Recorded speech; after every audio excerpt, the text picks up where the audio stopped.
Let's go, Rider Nation. I'm ready.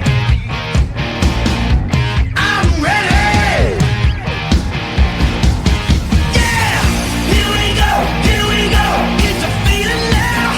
Get 'em high, get 'em low. 'Cause we're dealing now. Everybody's giving it all they got. 'Cause we're ready.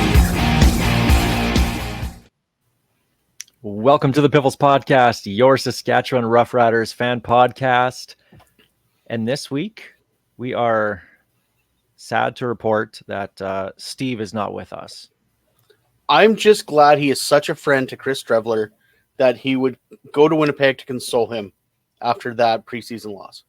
He was so distraught after Strevler had a pretty decent preseason game. Well, for Chris Strevler. For Chris Strevler, yes, of course. But he wanted to see him the whole game. He really did.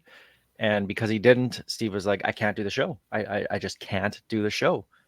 So Like, tell him I'm sick or something is exactly what he said. But he actually texted me and said, please make sure you talk about Chris Strevler tonight. And I think we will in Steve's honor. But we're going to talk a lot of Saskatchewan Roughriders here. Give us a follow on X at Piffles Pod. I'm at Real Alex D. And as always, I do not need nor want your pity follows at Greg on Sports. Facebook as well. And of course, the website, pifflespodcast.com. Thanks for giving us a listen wherever you find your favorite podcast, watching on YouTube, or if you're watching on SaskTel Max TV on demand, we appreciate that. Piffles Podcast, of course, is brought to you by Dairy Queen on Elphinstone Street and Sask Drive in Regina. Greg, you mentioned it before. Went there, tried the peach cobbler.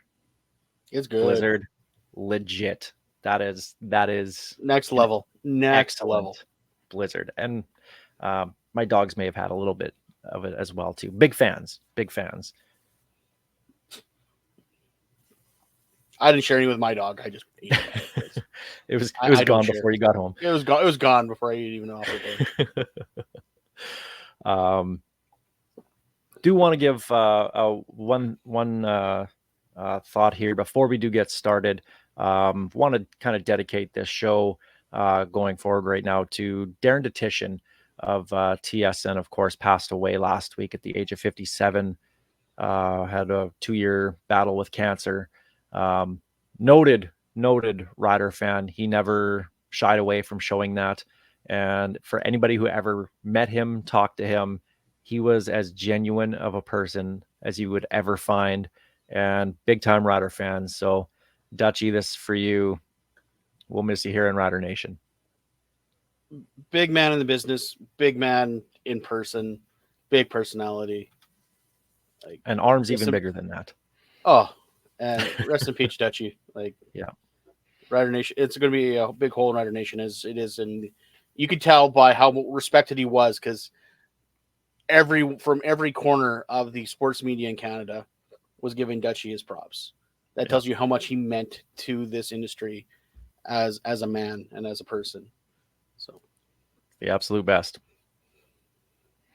So this one's for you, Dutchie. Let's get to our opening kickoff.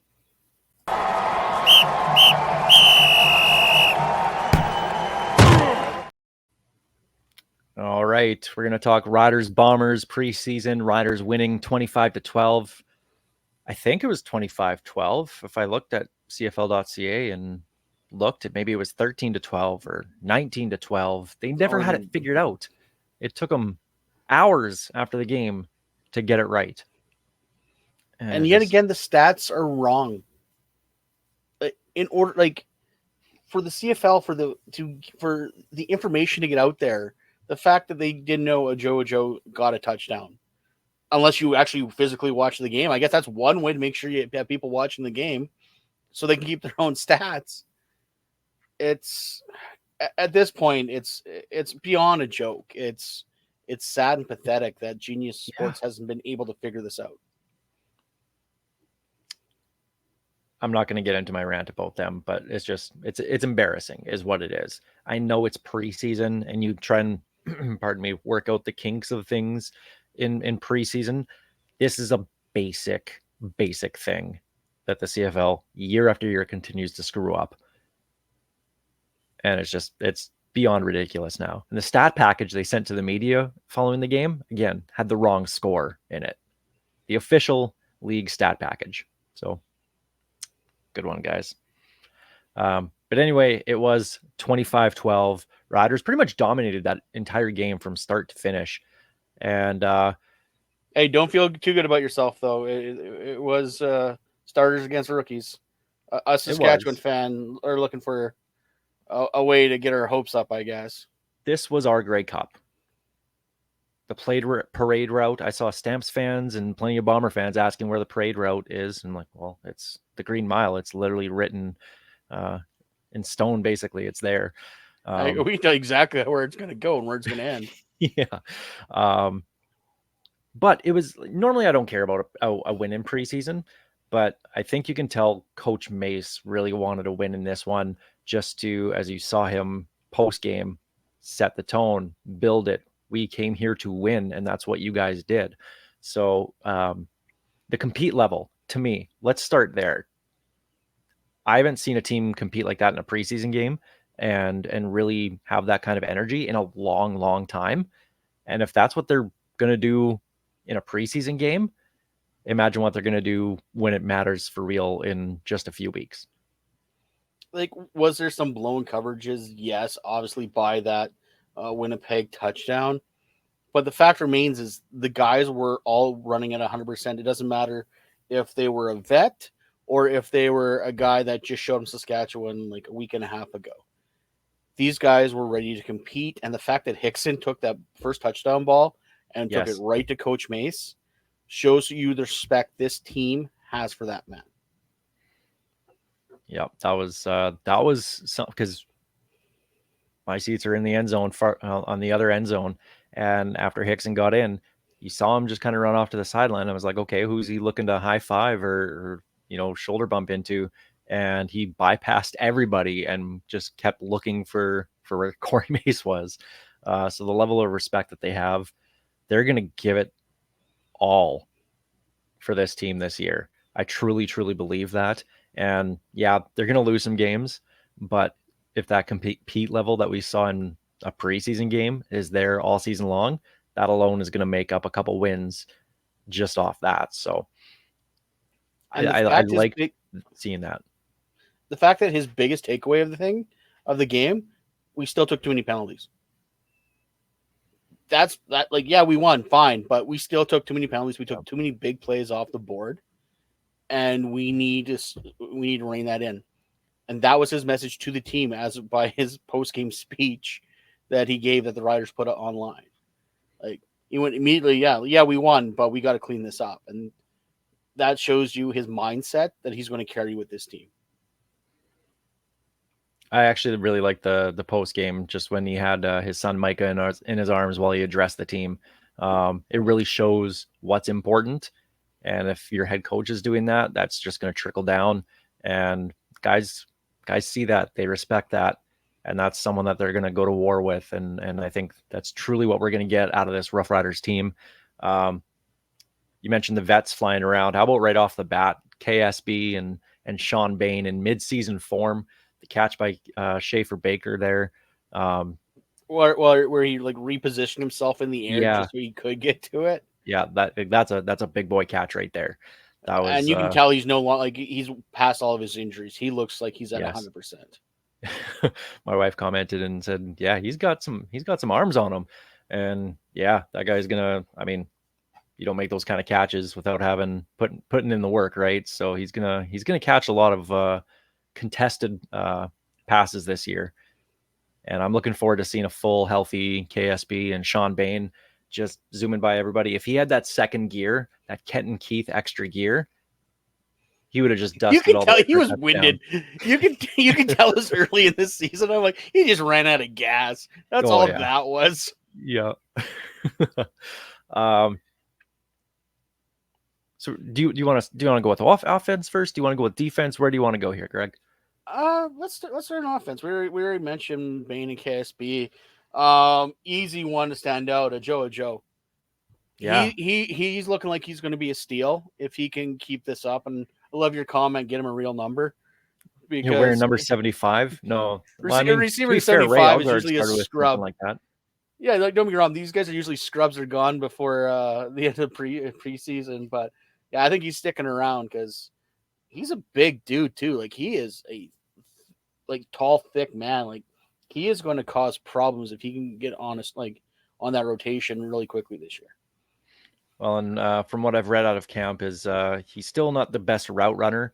So if they can clean up some of that stuff, I think I don't think he'll make the active roster when the final roster is made. I think he's going to be a practice roster guy.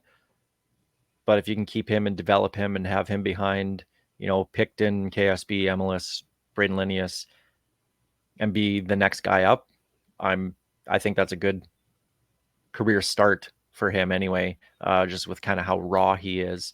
But yeah, that touchdown, that was one heck of a catch, the athleticism, and then just turned on the jets. And I kind of like the celebrating before he got into the end zone, only because it was a preseason game. If it was a regular season game, I'd be like, dude, just get in the end zone first. But preseason, whatever. But I think he's going to be a standout. You know what I really liked? Running the ball when it was to Bertrand Houdon. It was a toss play. I haven't seen a toss play by the Riders in years. Not that has to become an every down, thing, but if they can sprinkle that in and just catch the defensive ends crashing in, they're going to get some big gains on that. You don't see a lot of tosses anymore. Yeah, I don't know what general, it is. You don't see it. So I think if Mark Mueller can throw some wrinkles like that into the offensive playbook, it's going to be a really exciting offense to watch. And I mean, Trevor Harris, outside of his first pass, which was into the first row, he looked very good. Shea Patterson looked really, really good. And I don't think we were surprised to see Mason Fine come in second. I think we were all surprised to see Mason Fine leave after just handing the ball off 3 times. But turns out, I guess he tweaked something. So Corey Mace pulled him from there. Just get him ready, make sure he's ready for this upcoming game against Edmonton on Saturday. But that's one of those things. Like he's in a fight for the number 2 position. And if you can't play, and the other guy performs pretty well, that doesn't bode well. No, that's one of those keep your phone next to you, but chances are you're getting cut. And it seemed weird. Like if their plan was just to have him hand it off, that tells you where he is right now. I'm actually surprised how long they left Pipkin in there. Like I thought, like they left him in there a long time for. He took a shot too. Oh, did he ever? Especially considering he's supposed to be the short yardage guy, but they're having him slinging it. It was like have Patterson out there. Like you already know what Pipkin can do. Like give more to Cone, give more to Patterson, but Patterson and Cone got quite a bit as it was.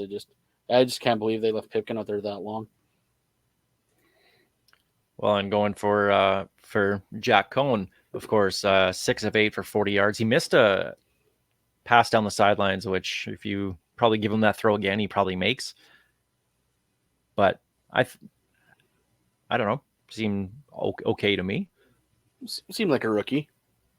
Still trying to figure stuff out. The guys are a little bigger, a little faster. Yeah, he played at Notre Dame, but it's a little different when you're playing against men, so to speak.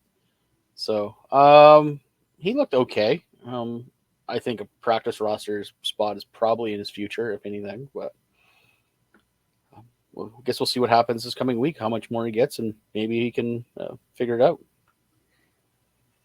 Running the ball, Frankie Hickson, it looked like he had he had some really nice cuts, showed a little bit of a burst as well too. I think he's going to be. I thought he was maybe a candidate to be on the bubble to make this team, but I think he's going to be AJ Ouellette's backup. I think just the different contrast that they have in running styles, and hopefully they actually give Hickson the ball this year. It should work out pretty well. I think you could definitely do a Thunder and Lightning with him and AJ. Definitely, AJ is going to be more of that pounding back, while you can do that quick stuff with Hickson. My only caveat to that is Rakovic, with the way he runs and his size. He's listed as a fullback, but he's more of a halfback than anything. So I think he could definitely make that running back race a little interesting with Hickson. And I'm really intrigued to see what they do in the second game here, just with that, because it's not often you see an American fullback make a roster in the CFL. Again, fullback, right? But how many running backs can they keep on the roster? Can they keep Bertrand Hudon on, as well as Hickson and Rakovic? I doubt it. One of them probably has to sit. So it'll be interesting to see how that roster shakes out with the running backs. And receivers, again, I'm not worried about the starters. It's a little surprised we didn't get to see more plays drawn up to, like Geronimo Allison. It seemed like Cone was trying to get a ball to him, or Patterson was trying to get balls to him. It just wasn't working. I saw a few go his way. Liked what I saw out of Keyshawn Johnson. Again, not that Keyshawn Johnson, but this Keyshawn Johnson. Only had 2 catches for 17 yards, but had a big one called back and looked pretty explosive. Like he could be a guy to work with. So not worried too much about the receivers right now. It'll be interesting to see who does make the final roster. But flipping over to the other side, the defense, I liked that they learned how to tackle. Yes. It seemed like tackling was actually put as an importance by this coaching staff, wrapping your guy up and bringing him down, not just going for the big hit, because there wasn't too many missed tackles. And generally speaking, they were bringing them down right when they got to them. So I was really, really impressed by that. If that's going to be something that's going to be, to me, I've been saying this for years, it's a pro football problem. It's not just a rider problem. This is everywhere. Everybody goes for that big hit so you can have that, nice YouTube clip on your highlights. Cool. But if he bounces off you, we've seen that happen with Chris Stiefler. And yes, we're going to call him Stiefler. It's Steve's favorite player. We have to incorporate that. It's out of love. How many times in the Banjo Bowl alone over the last year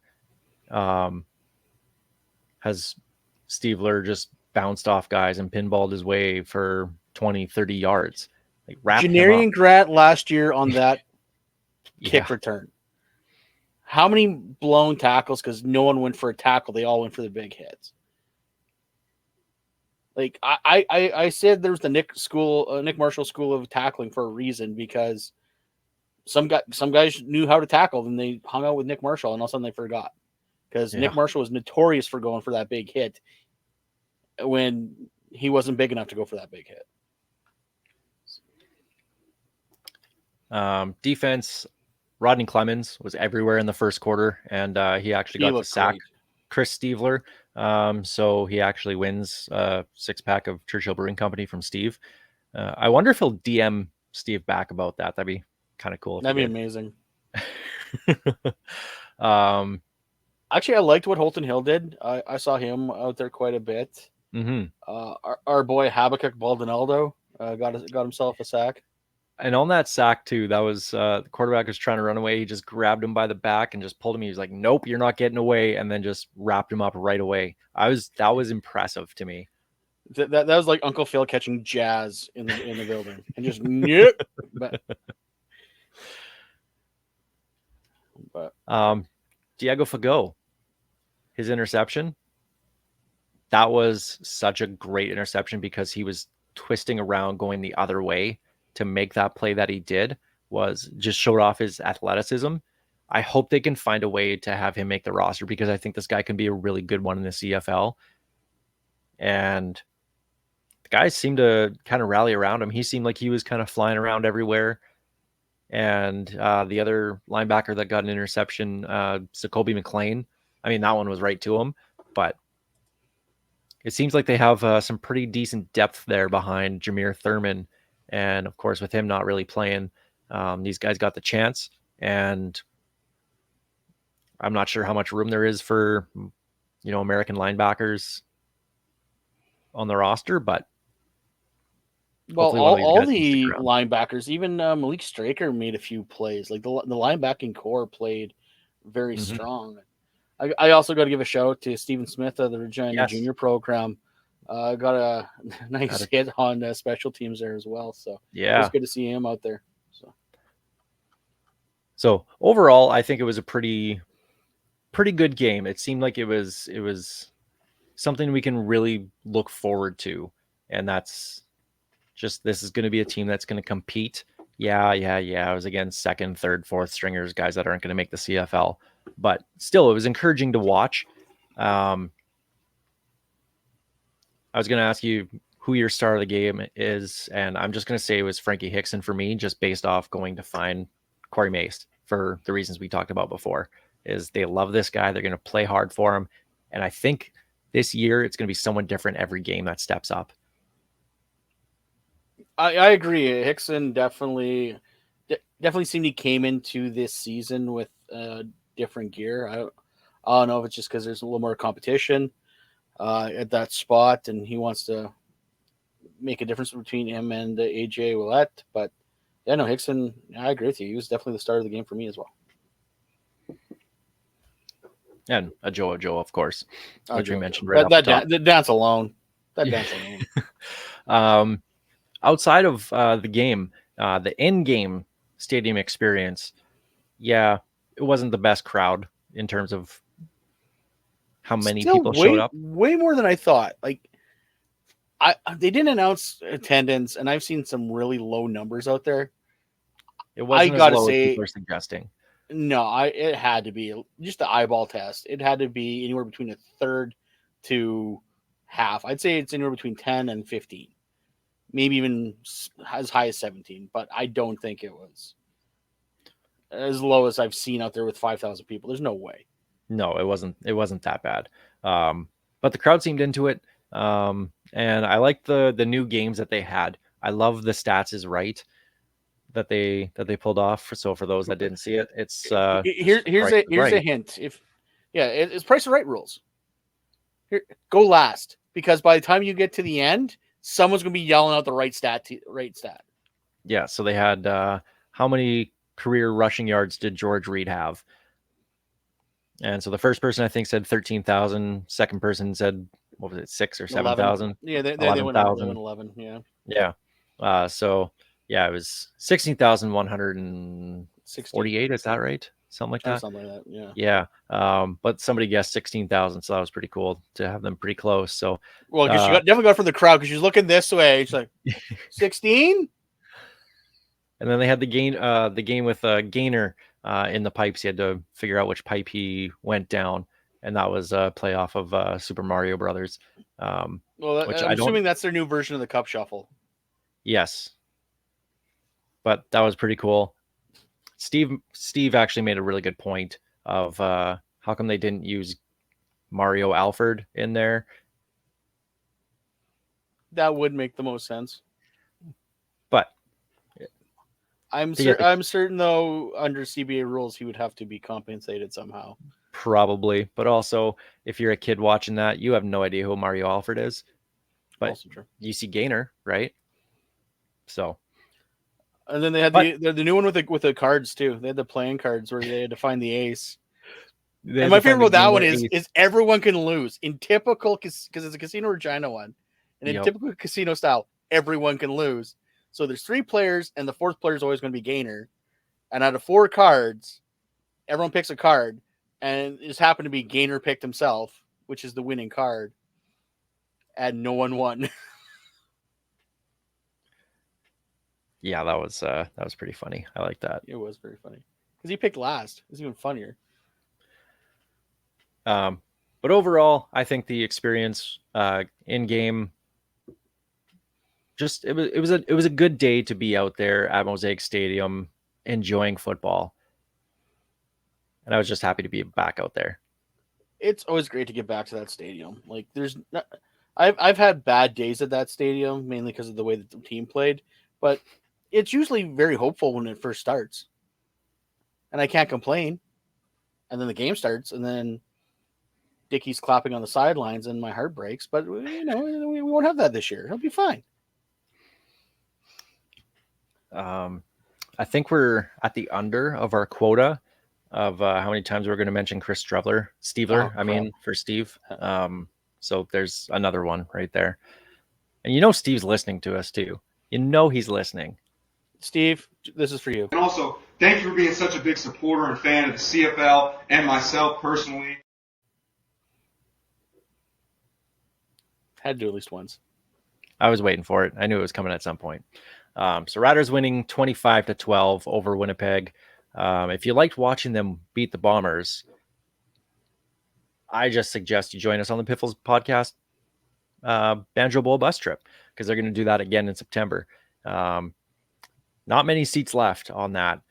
So get in on that right away if you are thinking you want to watch the Riders beat the Bombers yet again this year after Labor Day and the first game that they meet as well too. You want to see them go for the sweep, including the preseason.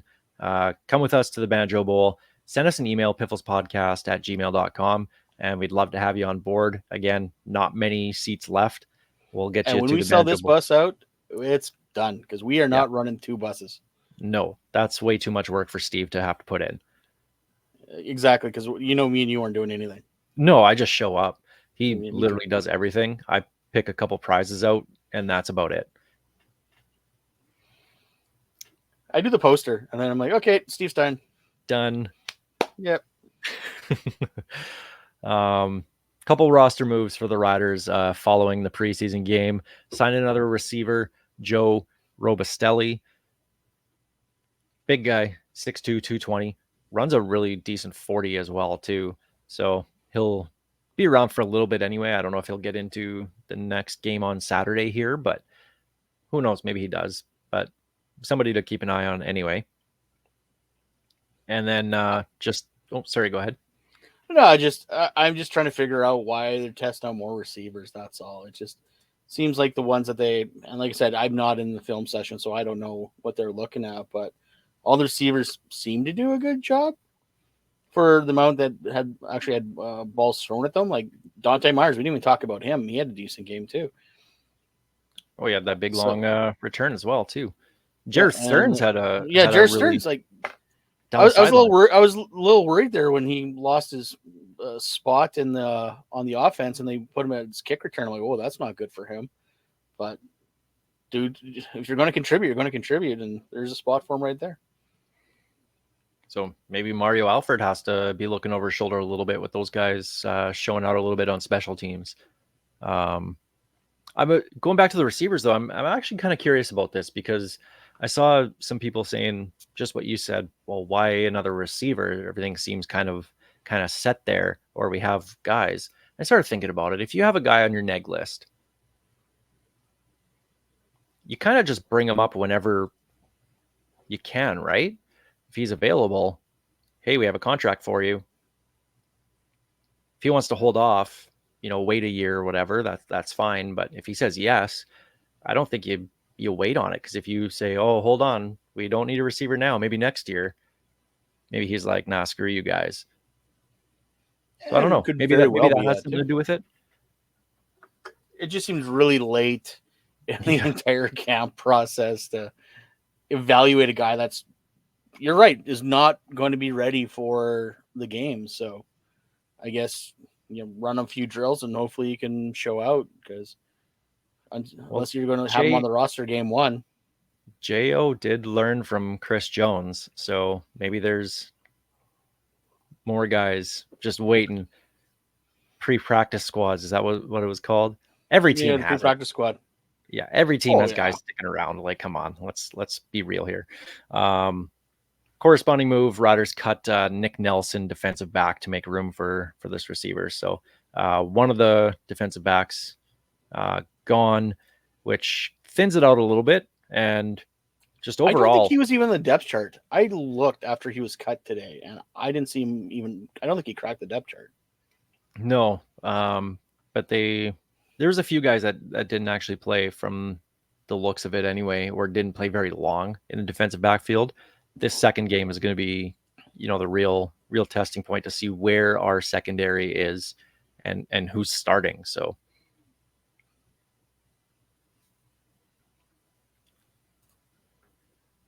we'll see how that goes. I guess when the depth chart comes out on Friday, which apparently the Bombers, for the first time in a few years, actually put out a depth chart for the preseason. Normally they never do, which I get it. It doesn't really mean much, but when you're a fan or, media trying to evaluate who's,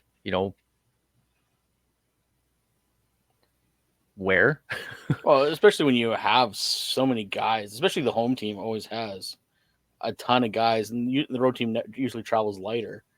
There's still a lot of guys you need to know. Like that Ryder depth chart was a mess. Like they had like 5 guys on some positions.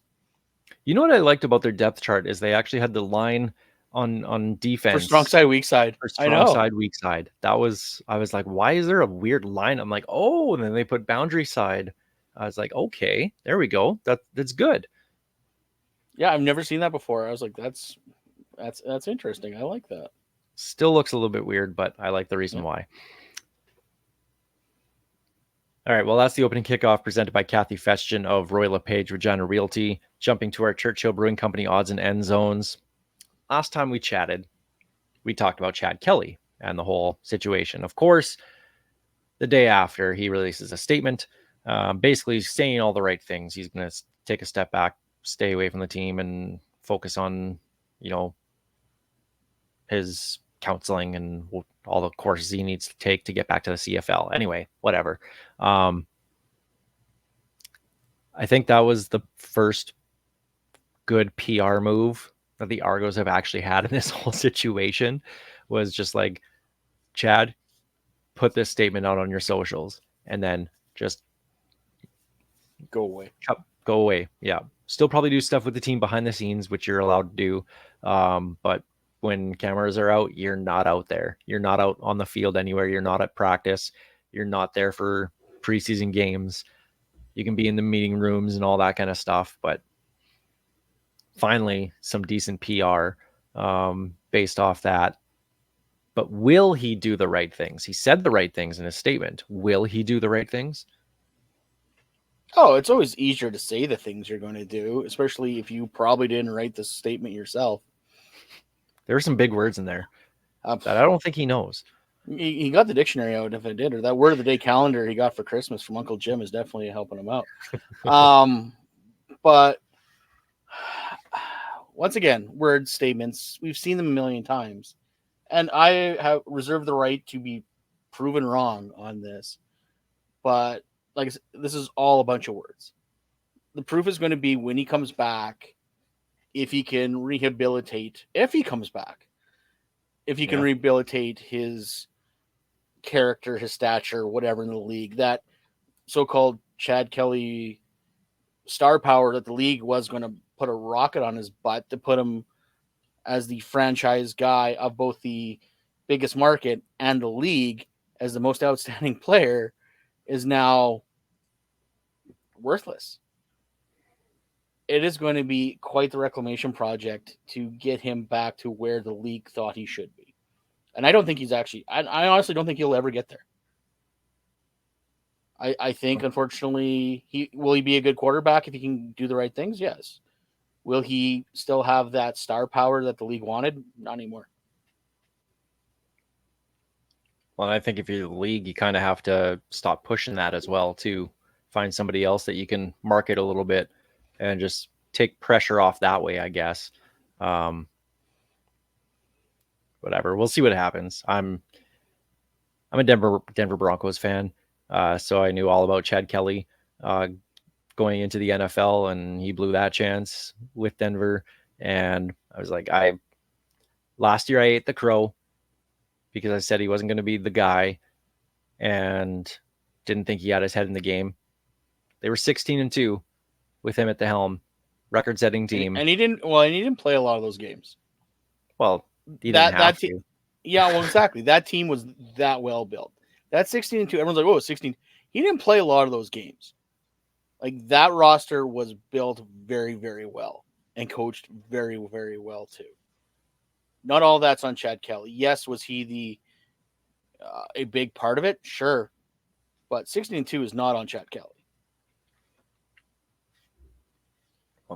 I mean, if I'm back to where I was a couple of years ago, where I just don't think that this is going to end well for him. I'm surprised it lasted as long as it did.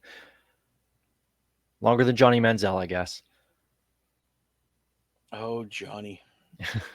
I had such high hopes for you. Oh, he had... No, I'm not going to make the joke. Never mind. You were just high. Yeah, exactly. That was the joke. But the Argos making quarterback news, bringing in Nick Arbuckle makes sense when all your 3-4 quarterbacks on your roster besides Chad Kelly have a combined like 60, 70 passes in the CFL. Whatever Cameron Dukes has. With the Garfield movie coming out right away, like it's just perfect synergy that the league is looking for in that market. Bringing in Garfield's owner. It's a move that makes sense, though. You have a vet that can come in and maintain an offense, maybe not light it up by any means, but when you have a good roster, like the Argos still have a good roster. To me, it just comes down to, is Cameron Dukes the guy? He looked good last year, but can he take that next step now, being the clear number one, at least for the first 9 games with the Argos? And you have a good backup behind him, a veteran that you can learn from. Okay, but here's the question. What would have been a better signing, Nick Arbuckle or Taylor Cornelius? Ooh. I don't know. Because Taylor's already got paid. You could probably save a few dollars by going after Taylor Cornelius. I honestly think, and I can't believe I'm saying this, the upside to Taylor Cornelius is higher than Nick Arbuckle. The only thing that might sway you bringing in Nick Arbuckle, he already kind of knows the roster because he was there 2 years ago. Yeah. So he kind of knows the playbook. That might be your only saving grace, but by ability alone, I like Taylor Cornelius more than Nick Arbuckle.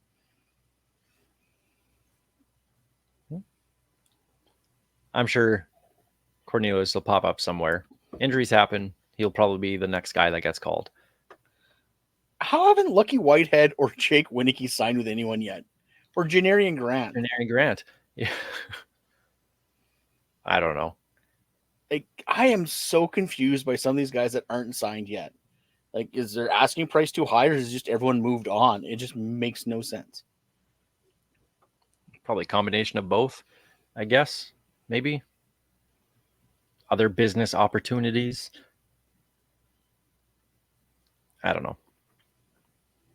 But otherwise, around the CFL, honestly, outside of just training camps, not a lot of things making headlines, which over the last couple of weeks, it's all been Chad Kelly. So for the league to not have to issue any statements or anything is probably a good thing, where they can focus on football. And I don't know. Chris Jones did a Chris Jones thing today. Yeah, the signing that they had. Well, not the signing. And to be fair, it was a supplemental draft. It's a supplemental draft pick, and he only had to give up an 8th because no one else did it. But this guy hasn't played. Like, he graduated, supposedly quit on Alabama, or if you talk to his dad, he left school so he could take care of his sick grandma. Fine, whatever. Transfers to Colorado. They suspend him without playing a game.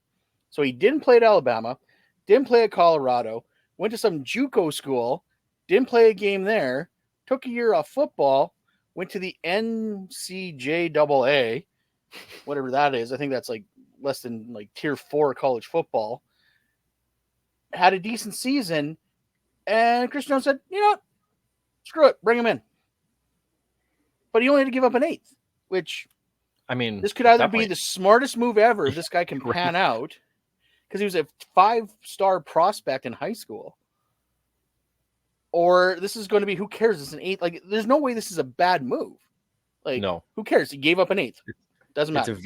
It's a very on brand move from Chris Jones in the terms of, bringing in a guy who hasn't played in 3+ years, whatever it was. And watch this guy be just a complete anchor on the D line for years to come. Well, like I said, this could be like the most brilliant, like, 4D chess move ever made, or it's nothing, because who cares? It's an 8th round pick. it's not going to change anything because these guys usually don't make the roster anyway. There's no way this is a bad move, and he's like I said, he's the only one to actually attempt to get this guy. It is like, yeah, Chris Jones never change. All right, well, let's speaking of Chris Jones, the Riders are playing in Edmonton this upcoming Saturday at 2 p.m. for their preseason finale, the second game. It's the first game for Edmonton, of course. Really cool that the Riders are going to put on a watch party at Mosaic Stadium. So they'll stream the game on the Maxtron with CFL Plus. So we'll have the play-by-play. Oh, we're going to get Dave. We're going to get Chad, Morley, and Dave. Well, I would assume that maybe they'll have the Rider feed on it. No, I believe it's the home feed because the Bomber fans were complaining that Dave and Luke were too happy about preseason touchdowns. Let me tell you something about Bomber fans. Mike, some guy that has me blocked that I've never interacted with. Me blocked too. Searches me out and says that my life is so uneventful that I got excited about a preseason game. Well, one, Mike, you're not wrong. My life is pretty uneventful. I don't do anything. I go to work. I walk my dogs. I might see my wife if we're both not working. And we have this podcast. That's my life. So, yes, you're right. Uneventful. But I'm also not the guy sitting at home searching out a guy I have blocked just to see what he said about my team losing. That's just a guy bitter about his team losing a preseason game. It's a guy who takes sports way too seriously. It's like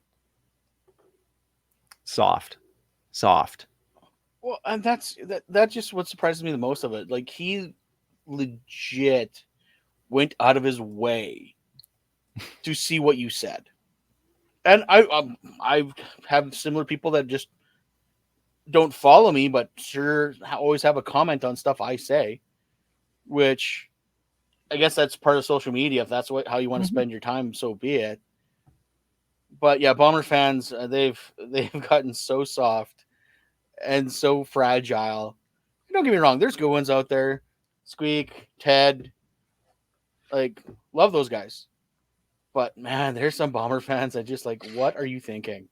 Like, you guys were bad for so long, and then the heel turn came once you guys got good, and now you're just unbearable.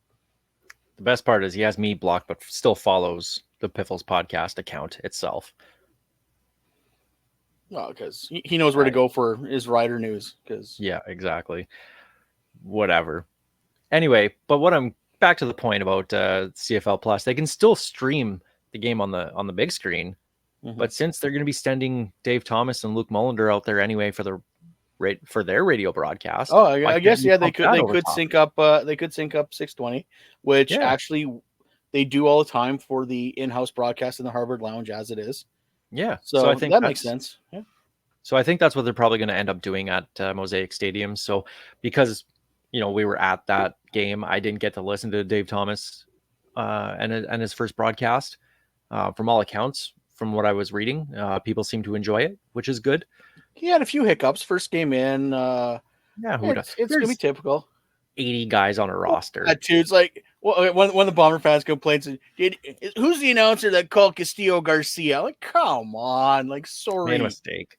He made a mistake. It happens. Have you seen who TSN has put out sometimes? There's more than enough mistakes. It's fine. Anyway, watch party at Mosaic Stadium. So hopefully I'll get my first chance to listen to Dave Thomas do a Rider game. So hopefully it's a nice weather day, because it'd be good to get out to the stadium again and hopefully have a couple of the concessions open and just enjoy a game at the stadium. If it's anything like how they showed the Raptors game a few years ago, they'll have basically the north end. They'll have the south end zone basically blocked off. North, you can walk around the north, and there'll be a couple concessions open, and watch the game. It's a great idea. I love it. If the stadium was available for it, they should be doing that for every away game, weather permitting, of course. Weather permitting, yeah. But if there's no Rams or or Thunder playing there, or if there's no whatever else high school stuff going on, then I think that's one thing they should be doing a lot of. So we'll see how it goes. This will be kind of their test event, I guess, for preseason for that. But I'll be going. So if you happen to be going out there, you see me, come say hi. But if I'm there, just don't talk to me. Yeah, and definitely do not follow you, social media wise. Yeah, follow him. Don't follow me either. That's just weird. Creepily follow him. Yeah. What do you think we're going to see from the starters? Because Trevor Harris only had the 2 drives, and it sounds like the plan was to only give him the first drive in the first game. But Mace liked the way that they moved the ball, so they gave him one more drive, and they were able to drive the ball down. I think you're going to see. The starters are probably going to get a few more cracks at it. I wouldn't be surprised if it's one quarter. Unfortunately, with the fact that they're not playing in week 3 of preseason, do you push that into the second quarter? I don't know. You got to watch your injuries because you're going to have guys on the other side trying to make this roster, and you never know what they might do. So keep your starters healthy and safe, but make sure they get the rust off because, like we alluded to, Harris's first ball was in row 1, so need to dial that sight in a little bit. I'm really curious to see how they attack this, especially now with Mason Fine basically not playing in the first preseason game. How much is it going to be Fine versus Patterson? Because I don't think they'll give Pipkin a lot of reps in this one. Cone probably not either, because they need to figure out who is the number 2 guy. And right now, I think it's Patterson. Going to depend on, well, it is Patterson, but it's going to depend on Fine's health. Like, if Fine for some reason is still nicked up and can't go, Cohen's got to be ready to take quite a few snaps that he's not to do something here.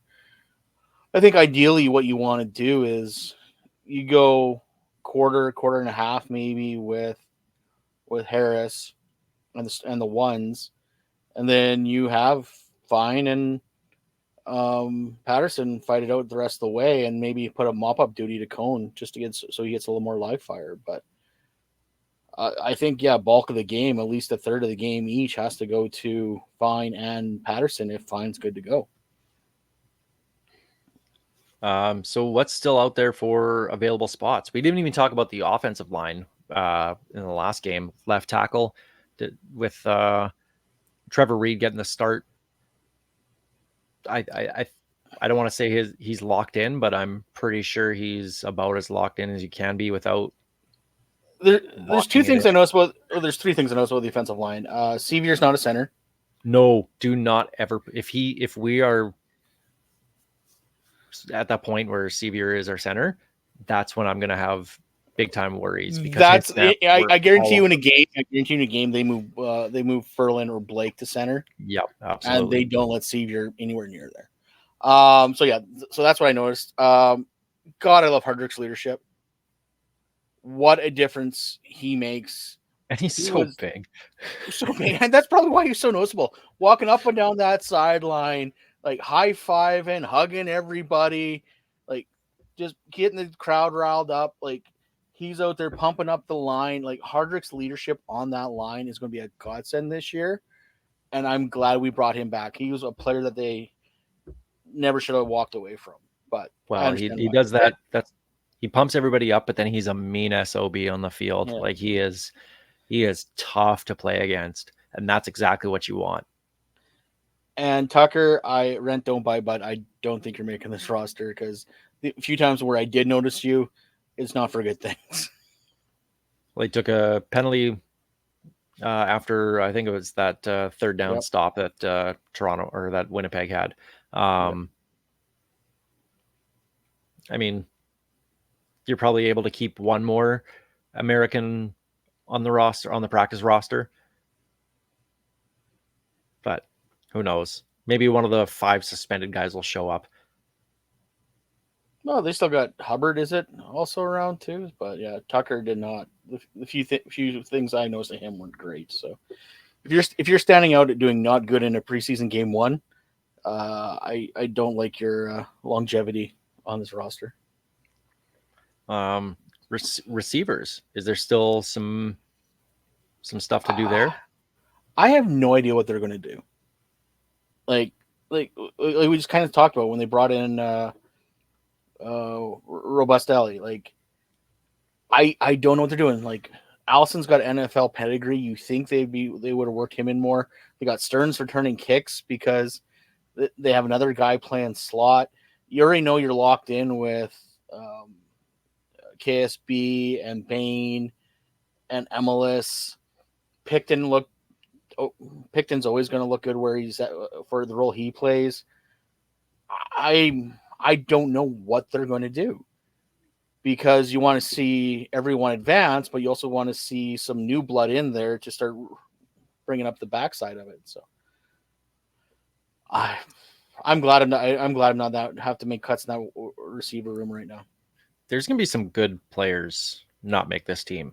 The talent that Jeremy O'Day and company have brought in is there. Like they've brought in some very, very solid talent. So it's a good problem to have. And then the DBs is the other one that I guess we'll be watching a little bit closer again in this game. Just with, I mean, I think Rodney Clemens played himself onto the starting roster. Easily. They're big on CJ Colden. Amari Henderson should be, I don't know if he's going to play this game or not, but he'll be on the roster at some point anyway. Deontay Williams looked like what he looked like for a while last season. Like, yeah, and linebackers too. Like I said, like every American linebacker they brought in showed out somehow in that preseason game. Like I don't like. There's gonna be you're right. There's gonna be some really good players that are going to get cut this year. I wonder how many paper cuts are going to go around as they offer practice roster spots to everybody. Oh no, you cut your finger on the sixth game. Yeah, I could see that happening, especially with some of those older veterans. Like Philip Blake might get a paper cut that might take him to Labor Day. Wow, with the way that Sevier was playing, I don't think we have to worry about Blake not. Well, no, it's not, anyway. I'm thinking like one of those younger guys coming up might be. Maybe it's Sevier that gets the paper cut, then you have like Zur or Fry or Florin as that sixth. I wish I would have saw a little bit more from Florin and Fry actually, and that was just my fault for not paying close enough attention to that. Noah Zur didn't look like he was, I don't want to say comfortable, but didn't look like he was ready to take that next step.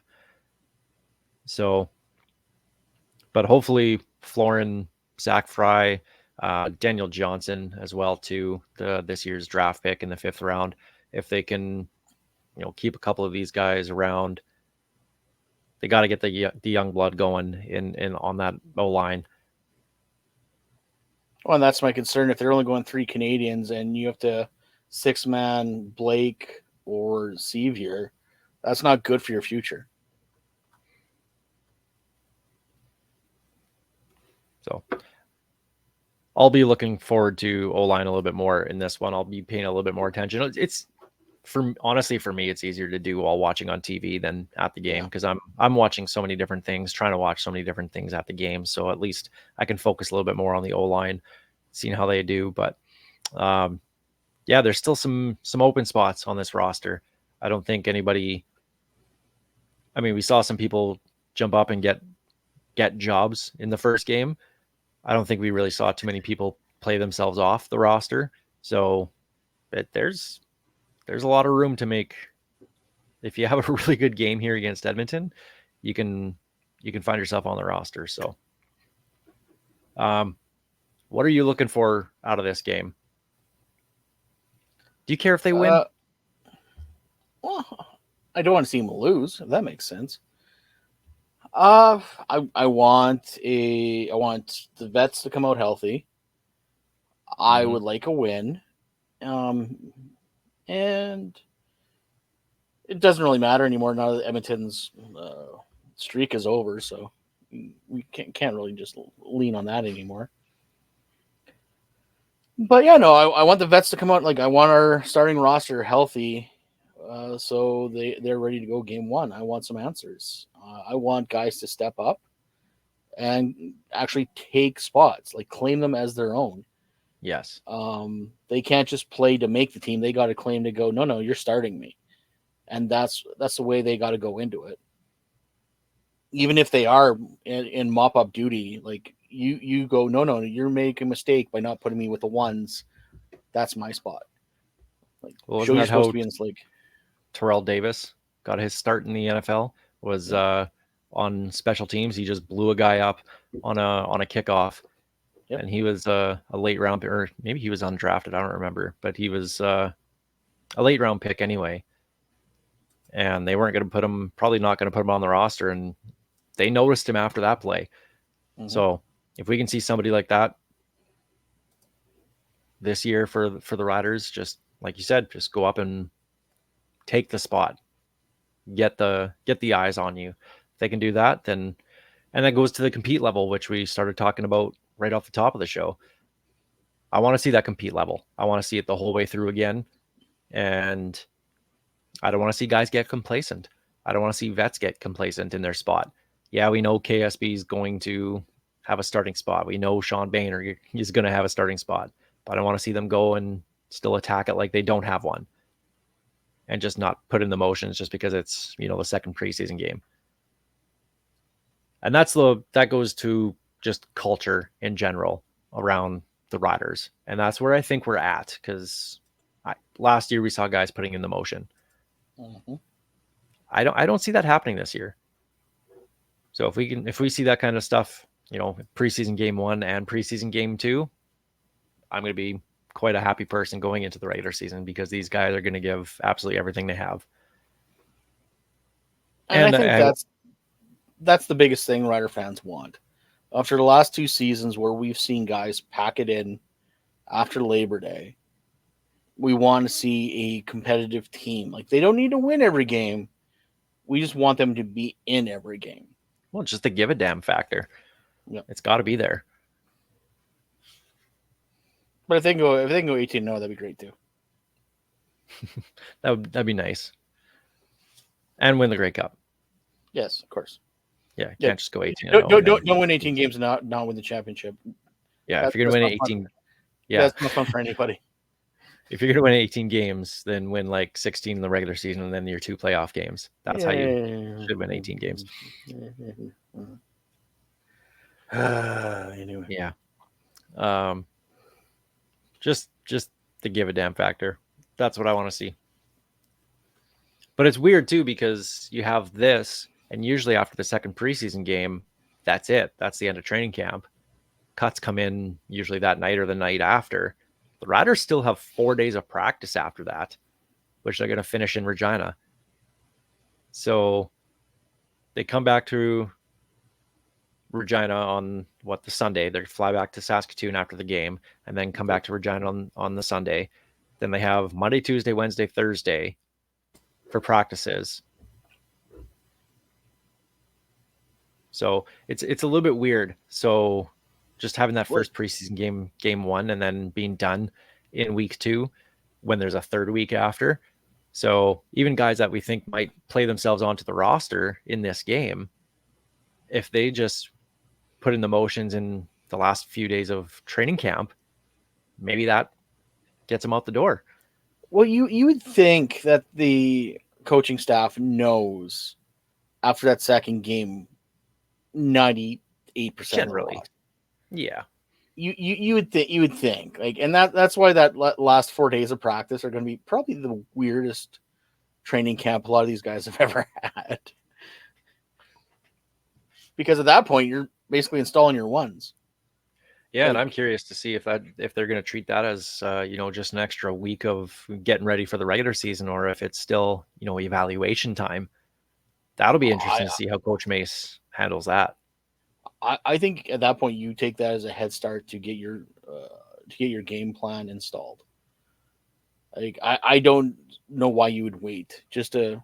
And I'm not saying Coach Mace would go through the motions, but essentially you're going through the motions of a training camp.